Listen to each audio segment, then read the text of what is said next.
Hello everyone, welcome to my channel. ఈరోజు మన కిచెన్లో ఎంతో టేస్టీ, హెల్దీ, అలానే క్విక్గా చేసుకునే బ్రేక్ఫాస్ట్లో ఒకటైన గోధుమ ఉప్మా రవ్వ ఎలా ప్రిపేర్ చేసుకోవాలో చూపించబోతున్నాను. ఇక లేట్ చేయకుండా వీడియోలోకి వెళ్ళిపోదాం. ముందుగా ఒక ప్యాన్ పెట్టుకొని ఒక కప్పు గోధుమ రవ్వని వేసుకొని ఒక 3 నిమిషాలు కలుపుతూ వేయించుకోవాలి.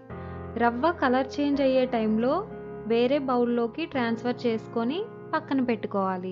ఇదే ప్యాన్లో 2 టీ స్పూన్స్ ఆయిల్ వేసి హీట్ చేసుకొని 10 నుంచి 12 జీడిపప్పు వేసుకొని గోల్డెన్ కలర్ వచ్చే వరకు ఫ్రై చేసుకొని తీసేయాలి. ఇప్పుడు 2 టీ స్పూన్ల పల్లీలు, 1 టీ స్పూన్ శనగపప్పు, 1 టీ స్పూన్ మినప్పప్పు, 1 టీ స్పూన్ ఆవాలు, 1/2 టీ స్పూన్ జీలకర్ర వేసుకొని ఫ్రై చేసుకోవాలి. ఇవి లైట్గా ఫ్రై అయిన తర్వాత మీడియం సైజ్ ఆనియన్ నిలువుగా కట్ చేసుకొని వేసుకోవాలి. అలానే 3-4 పచ్చిమిర్చిని కట్ చేసి వేసుకొని 1 మినిట్ ఫ్రై చేసుకోవాలి.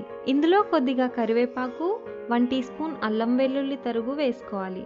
అలానే ఒక చిన్న క్యారెట్ని సన్నగా తరిగి వేసుకొని ఒక టమాటాని కూడా కట్ చేసి వేసుకొని మొత్తాన్ని ఒకసారి కలుపుకొని 3 నిమిషాలు మీడియం ఫ్లేమ్ మీద ఫ్రై చేసుకోవాలి. 3 నిమిషాల తర్వాత ఒక కప్పు ఉప్మా రవ్వకి 2 కప్పుల వాటర్ పోసుకొని రుచికి సరిపడు సాల్ట్ వేసుకొని మూత పెట్టి హై ఫ్లేమ్ మీద 3 నిమిషాలు మరిగించుకోవాలి.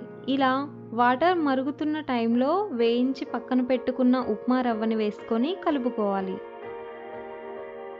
ఇప్పుడు స్టవ్ని మీడియం ఫ్లేమ్ మీద పెట్టుకొని రవ్వని 5 నిమిషాలు మూత పెట్టి ఉడికించుకోవాలి. 5 నిమిషాల తర్వాత నీళ్లు ఇంకిపోయి ఈ విధంగా ఉంటుంది కదా. ఇప్పుడు స్టవ్ ఆఫ్ చేసుకొని ముందుగా ఫ్రై చేసి పక్కన పెట్టుకున్న జీడిపప్పు వేసుకోవాలి. అలానే కొద్దిగా కొత్తిమీర కూడా వేసుకొని ఒక 2 నిమిషాలు మూత పెట్టి ఆ తర్వాత మొత్తాన్ని ఒకసారి కలుపుకొని సర్వ్ చేసుకోండి. చూశారు కదా, ఈ వీడియో మీకు నచ్చినట్లయితే లైక్ చేసి మీ ఫ్రెండ్స్ అండ్ ఫ్యామిలీకి షేర్ చేయండి.